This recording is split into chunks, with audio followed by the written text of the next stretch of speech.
Today's notes are on finding the greatest common factor. The greatest common factor you learned about probably starting sometime in elementary school, but it's the largest number that divides two or more numbers. So the largest number that goes into a set of numbers that you're given. And we are going to be doing some factor trees today, and you might remember those from elementary school as well. Each branch needs to end with a prime number at the end of it.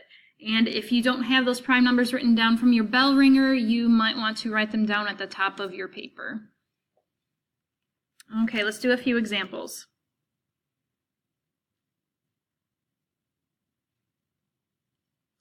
Okay, number 1. Let's find the GCF of 21 and 9. So if you do your factor tree, two numbers that multiply to get 21 are 3 and 7. Both of those numbers are prime, so I can stop at that point. I have factored 21. For 9, it'll be 3 times 3, and both of those are prime, so I'm done. Now I look at all my prime numbers from each number, and I circle what they have in common. They each have a 3, so my GCF is 3. I know I circled it twice, but I just record one of them, so it's just 3. Okay, let's look at another one. Let's do 45 and 54. Okay, 45, it ends in a 5, so I know 5 goes into it. 5 times 9.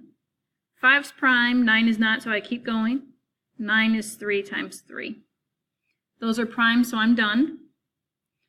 Over here, I'm going to say 9 and 6. 9 is 3 and 3. 6 is 2 and 3, and those are prime, so I'm done with that part of it. Now I'm going to circle what they have in common. Here's a 3, and here's a 3. Here's a 3, and here's a 3. So now, if they're circled from the same number, you need to multiply them. So in this case, I'm going to do 3 times 3, which is 9. That's my GCF.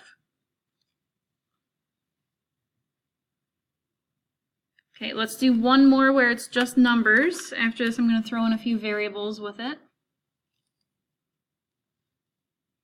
72 and 90. Okay, I know 72 is 9 times 8. 9 is 3 times 3. 8 is going to be 2 times 4. 4 is 2 times 2. 9 is 10 times 9. 10 is 5 times 2, and 9 is 3 times 3. Okay, I see they both have a 2, and I see they have a 3, and another 3. So that's all they have in common. I'm going to multiply whatever is from the same number, so 3 times 3 times 2. 3 times 3 is 9, 9 times 2 is 18. So my GCF is 18. 18 is the largest number that goes into both 72 and 90. Okay, now GCF with variables.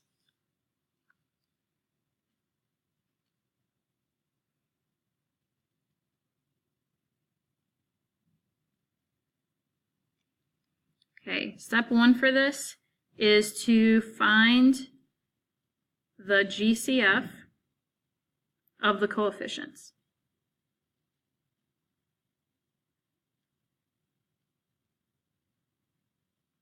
And those are the numbers in front of the variables.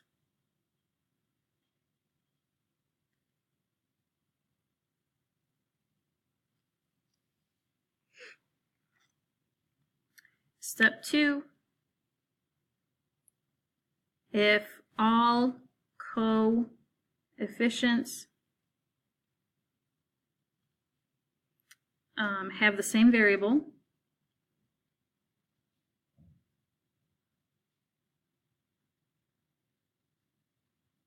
The GCF is the smallest exponent.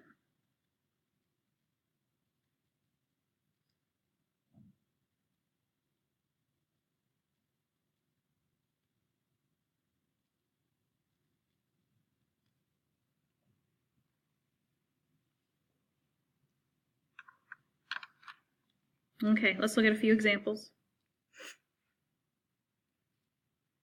Let's do 16x squared and 14x.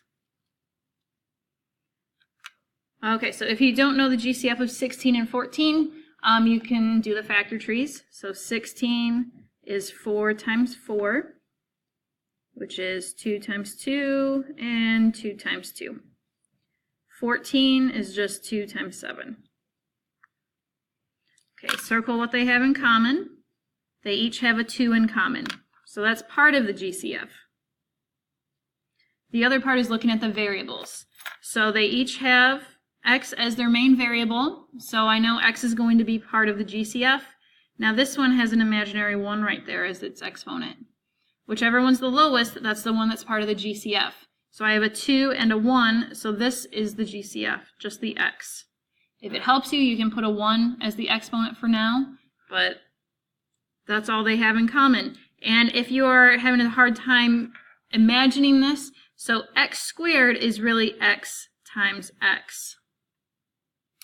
X to the 1 is just x. So if you circle what they have in common, they just have 1 in common, so that's how I got that. Okay, let's look at another one. 15y to the 7th and 12y to the 4th. Okay, so GCF, let's see, 15, that's 3 times 5. Both of those are prime, so I'm done with that. 12 is 2 times 6. And then 2 times 3. They each have a 3 in common, so 3 is part of my GCF. They both have y's, so I can write my y. I take the smallest one, so I have a 7 and a 4. 4 is the smallest, so there is my GCF. Okay, don't overthink this. It's not as complicated as you might be thinking right now. It's not that bad. Okay, I have 2 more to do with you. Number 6 is 50 d to the 5th, e to the 9th, and 75 d to the 7th, e to the 4th.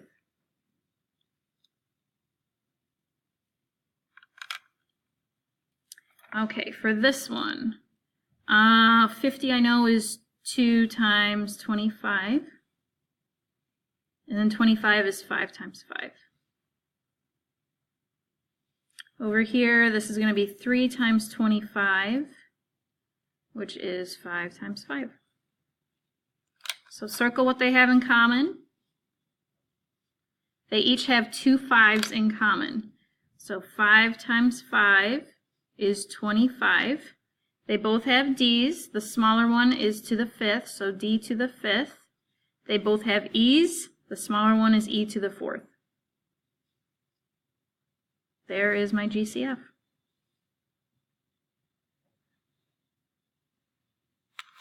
Okay, one more.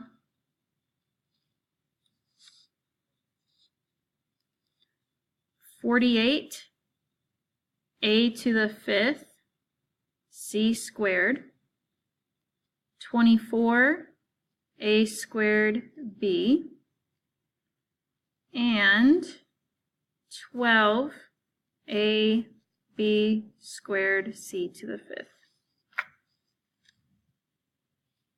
If I were you, I would pause this and try this one on my own.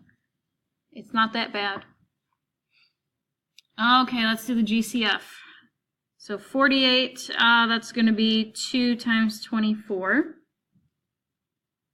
2 times 12, 2 times 6, 2 times 3. 24, let's do 3 times 8, 2 times 4, 2 times 2. Now you might not use the same numbers that I start off with, but you still should wind up with the same prime numbers at the end of it. And this would be 3 times 4, 2 times 2. So I see that they each have a 2, they each have a 3, and they each have another 2. That's all they have in common. Do not circle anything more because I have circled all of the factors of 12. So that means I have nothing else that could be in common.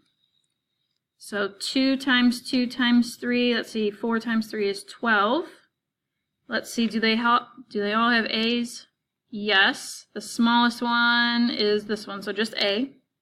They do not all have B's, so I can't use B's. And that doesn't have a C, so I can't use C either. So my GCF on this one is just 12A. I do not do anything with the B's or the C's because they don't all have them. Okay, that's it for your notes for today.